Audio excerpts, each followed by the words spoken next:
একটা ভালো স্কুল নেই, নেক্সট জেনারেশনের এডুকেশনের কি অবস্থা হবে তুমি বুঝতেছো? এইখানে পড়ালেখা করে বাইরে গিয়ে ইউনিভার্সিটি চান্স পাবে, একটা হসপিটাল নেই। আমার অঞ্চলের মানুষগুলো চিকিৎসা পাচ্ছে না। কেমনটা লাগে?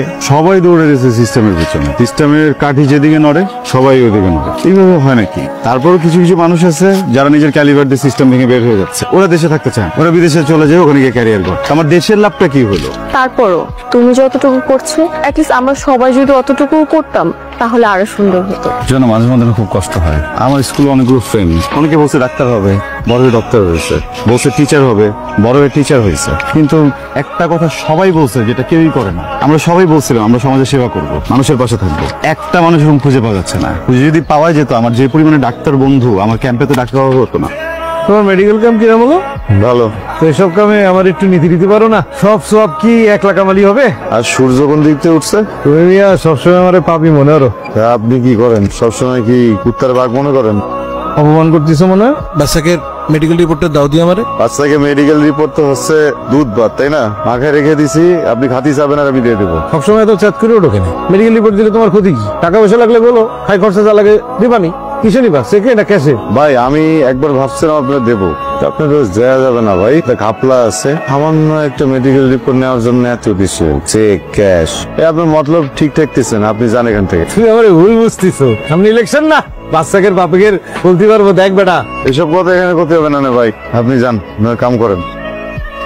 আজ থেকে এই মাঠে এই বান্দরের খেলা বাদ, বদমাইশের দল, কাম নাই কোনো, কাজ নাই কোনো, পড়ালেখা আর খেলাধুলা। বাচ্চাকে সারাদিন খালি খেলা আর খেলা। যাত্রা বসবে, রাত পোয়ালি টাকা। আমার ফোনটা করে না। এই তোরা ধরতে না করছি না একবার? কি ব্যাপার? এই কি হয়েছে বলো তো? বুঝলি কি হয়েছে? হপ করে আছিস কিসের জন্য? মন খারাপ নাকি? তোমার ফোনটা একটু দাও তো। কেন? ফোন তোর কাছে ছিল? ফোন তোর কাছে ছিল না তো? কোন লকটা খুলে দিতেছি তারা। আমাকে রেনু আমগো রেনু নাকি শুধু তোমার? এইরকম ঢাকায় তোর থেকে ছোট ক্লাসে পড়তো না? জুনিয়র। তো মেয়েজন পছন্দই আছে, তো বিয়ে নিয়ে তো তাল বাহানা কিসের জন্য? ওষুধ আমার কিছু নেই। কি আছে না আছে সেটা আমি দেখতেছি। তোমার এত কিছু বুঝতে হবে না। কেন? তুমি যেন ভুলের বাইর দিকে যাও না, ঠিক আছে? আমি কোয়ানে যাবো না যাবো সেটা তোমারে করতে হবে না। এত ইমার্জেন্সি ডাকার কারণ কি?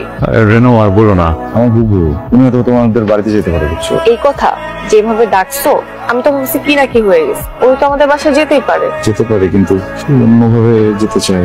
অন্যভাবে? মোবাইল চাপতেছিল, চাপতে চাপতে বুবুর সামনে তোমার ছবি বের করে ফেলছে। বুবু তো ভাবতেছে তোমার ভিতরে মনে কিছু একটা চলে। তোমার সন্দেহ আছে কি যে আমাদের মাঝে কিছু একটা চলে? চলে, আমাদের মাঝে চলে, কিন্তু এটা ভয় চলে, ভিতর চলে, হারানোর ভয়। কারণ যদি ভিতরে ভিতরে কিছু একটা কাজ করে, সেটা বলতে হয়, বললে ওটা হারায় যায়। কিন্তু প্রেমিক কিউট। আচ্ছা যাও, আজকে থেকে তোমার ভয় দূর করে দিলাম। আজকে থেকে আমাকে ভালোবাসবে। ভালোবাসা বলছো? কিভাবে ভালোবাসতে হয় বলছো? তাহলে আজকে থেকে আমাকে ভালোবাসবে।